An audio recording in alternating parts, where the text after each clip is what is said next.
Hi, I'm Erin Pavlina, intuitive counselor, blogger, and author. And I'm here today with my sister, Nicole, my twin. Hi. And today we're going to talk a little about astral projection. And she's got some questions, so let's get going on that. Well, I think probably the first thing we should do is describe what astral projection is in case some people don't know about it. So astral projection is when your soul, your spirit, your consciousness leaves your body and is separate from your body. So your body is laying down on your bed or your couch or wherever you're sleeping, but your consciousness moves out of it. And it's a real experience. It's a intense experience. In fact, it's going to feel more real out there than it does when you're, stuck in this little cocoon that we call a body. And there's a lot that goes with it. So how do you know that you actually are astral? You will have that conscious experience of you're going to see your body behind you. You're going to be in your consciousness. You're not going to just be in your body thinking that you're out there or imagining that you're out there or daydreaming. You are going to be somewhere else in a non-corporeal form that is your spirit or soul. Okay.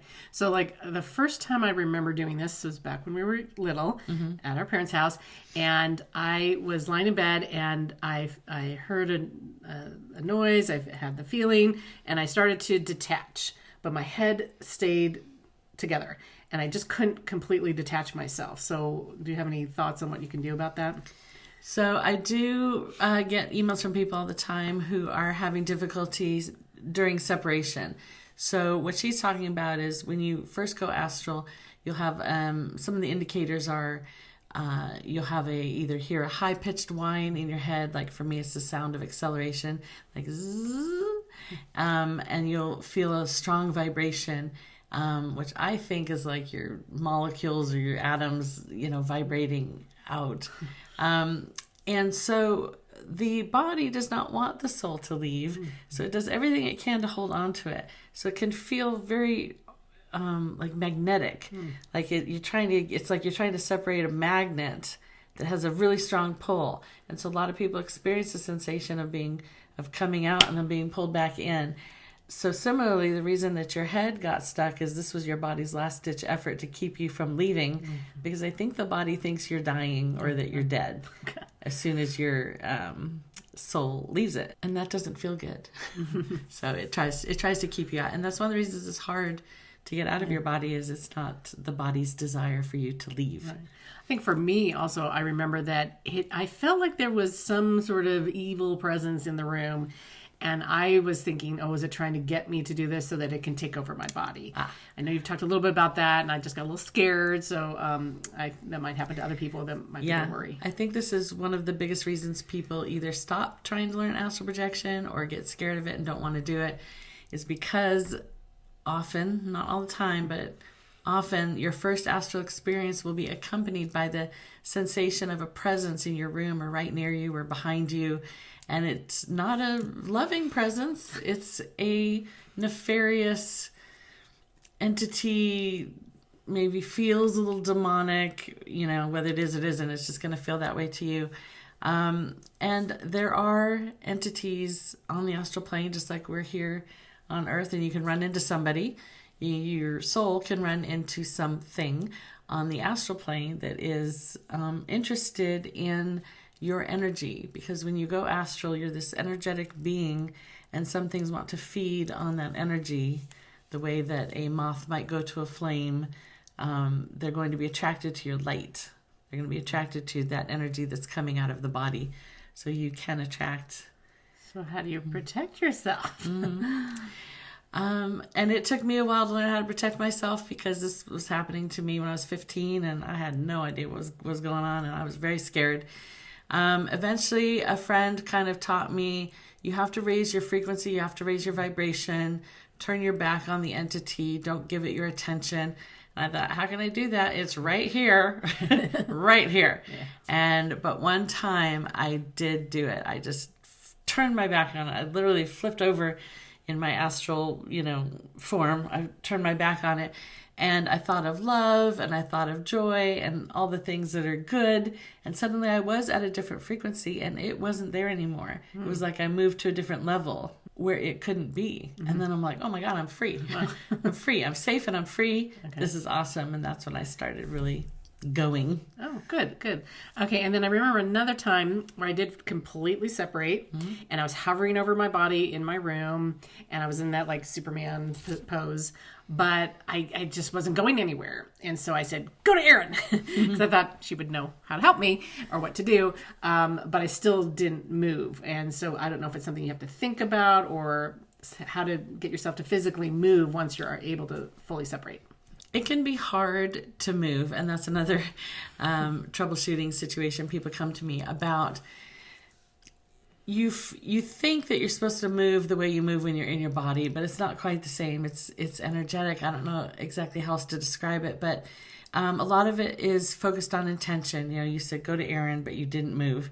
So there's a possibility that in your mind you thought, I better just get back in my body, or that's going to take me too far from my body. So sometimes there's a fear response to movement.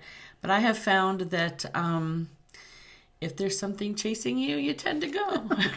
That could be one method is I got to get away. And so for me, it started with a lot of bobbling in place. And it is a feeling like you're trying to swim through a gelatinous material and you can't make any headway, but eventually you have to propel yourself like Superman. I mean, how does Superman fly? We don't know, but you have to believe you can. You have to want to. You have to have a goal. Those are all good things.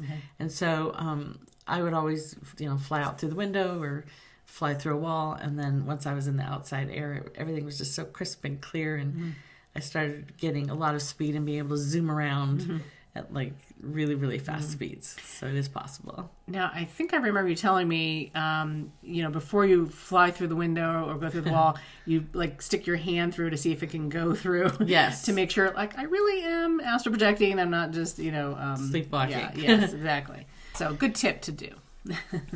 I did do that. So every time I was astral, I would go like to my wall or my window and I'd go, and if my hand went through it, I knew I was astral. Because again, you feel more awake than you feel when you're awake here.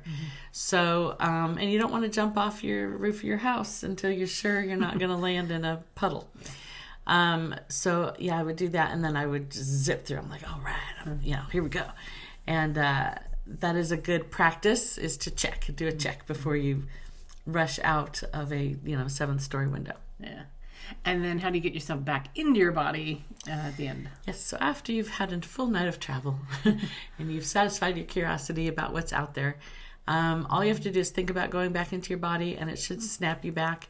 Sometimes there's a cord that connects your body with your spirit while it's out, and sometimes that cord will snap you back really fast, which can be a little jarring, but sometimes it can be a good thing. If you're being chased by something, it's good to get back in your body right away, because once you're back in your body, even if the lower vibrational entity is still standing around you, it can't get you, because now you're in like the shark cage, so you're protected, and the shark might be swimming around, but you don't care because you're in your body and it can't get you when that happens. But just thinking about going back should be enough. Sometimes I will do a technique where I fall backwards, because that sensation of falling backwards will jar you, and that jerking sensation will cause your cord to snap you back. How far out can you go? Is it limitless, or does your cord have a length? The cord has no limit. Okay. It is harder to get further, especially if you're new at this, because it will feel a little daunting to be that far away from home base, So I've gone up into space, and you can even go into the past. So, where is that? Wow. Location-wise, how far away is that? So, and then also the astral plane is full of other conscious beings. So you can go, if you go to the higher levels, you might be able to connect or communicate with a deceased loved one or your spirit guides or angelic energies. And if you wanted to go into the seedy side of the astral tavern, you could. And create a ruckus, or see what's there. I don't really recommend it unless you're very sort of high level and you know what you're doing, but it is possible to hit all kinds of different levels. Wow. Can your cord get caught around things, or is it kind of, it still can move through things but it's still tied to you? because the cord is not exactly corporeal, it's not going to get stuck. It's not going to get tripped up on anything that you see out there, because anything you see out there that looks physical is just the astral manifestation of what that physicality looks like here. I have not had a cord get tangled in any way. Good to know. New fear unlocked. Sorry. No, it has not happened. I don't think that it would. Okay. And then, like, why should people go astral? Why should we do this? Astral projecting is the opportunity to experience your soul, your spirit, your consciousness in a way that's unlike what you experience it as when you're in your body. And it instantly removes your fear of death, because you know that your consciousness can survive without your body. And it's a very reassuring feeling to know that when you do die, you are going to, lift up out of your body. That cord is going to sever, and you will move on to your next adventure on the other side. It's also fun to visit your friends and wow them with your knowledge of what they're doing. You can go visit all kinds of interesting people you would not normally ever be able to visit. You can go to locations that you've never been able to go to. You go to the bottom of the ocean. You go to Antarctica, see what's going on there. All kinds of secret places. And you can connect with astral beings and commune in ways that are very pleasurable. Oh, well, it sounds like a really good experience. And I know it can be a little scary in the beginning, but it just seems like if you keep practicing that you'll eventually get it, and it could be fun. Fun adventure. Once you get going, it's a lot of fun. Thank you for discussing that with me. That was good. Thank you. My pleasure.